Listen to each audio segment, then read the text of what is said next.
Mobile కొనుగోలుపై భారీ ధమాకా offer మన దర్శిలో మన సాయి చంద్రిక మొబైల్ షోరూమ్ లో మొబైల్ కొనండి 10 లక్షల విలువ కలిగిన 1 కాదు 2 కాదు ఏకంగా 3 యూనికార్న్ బైక్స్ 603 బహుమతులను మీ సొంతం చేసుకోండి। మన సాయి చంద్రిక మొబైల్ షోరూమ్ అంటే ఆఫర్స్ ఆఫర్స్ ఆఫర్స్ అంటే మన Sai Chandrika mobile showroom. Aadhaar card bank account తీసుకురండి, మీకు నచ్చిన మొబైల్ బజాజ్ టీవీఎస్ ఫైనాన్స్ లో తీసుకెళ్ళండి। 10 లక్షల విలువ కలిగిన 3 యూనికార్న్ బైక్స్ ని 603 బహుమతులను బెస్ట్ ఆఫర్స్ లో మీ సొంతం చేసుకోండి। Sai Chandrika mobile showroom, government junior college ఎదురు, SSR complex, Addanki road, Darsi.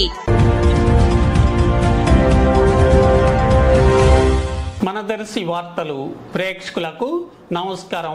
వార్తలు సమర్పిస్తున్నది మీ గంగిశెట్టి రామస్వామి। దర్శి ప్రాంతంలో ఈ నెల 7వ తేదీ మంగళవారం సాయంత్రం 6 గంటల నుంచే ఆకాశం మేఘావృతమై గాలులు వేయటం వంటి వాతావరణ పరిస్థితి ఏర్పడగా రాత్రి 8 గంటలకు వర్షం ప్రారంభమై రాత్రి 11 గంటల వరకు కురిసింది। వర్షానికి ఉరుములు మెరుపు గాలులు తోడు కావటంతో పలు చోట్ల విద్యుత్ స్తంభాల కండక్టర్ల వైర్లు తెగిపోవటంతో విద్యుత్ సరఫరా నిలిచిపోవటంతో పట్టణంలో అంధకారం నెలకొంది। విద్యుత్ సిబ్బంది వర్షంలోనే పనిచేస్తూ విద్యుత్తును పునరుద్ధరించారు। వాతావరణం బుధవారం ఈ రోజు కూడా చల్లబడి కనిపిస్తుంది। వర్షంతో వేసవి తాపం నుంచి ప్రజలు కొంత సేద తీరారు।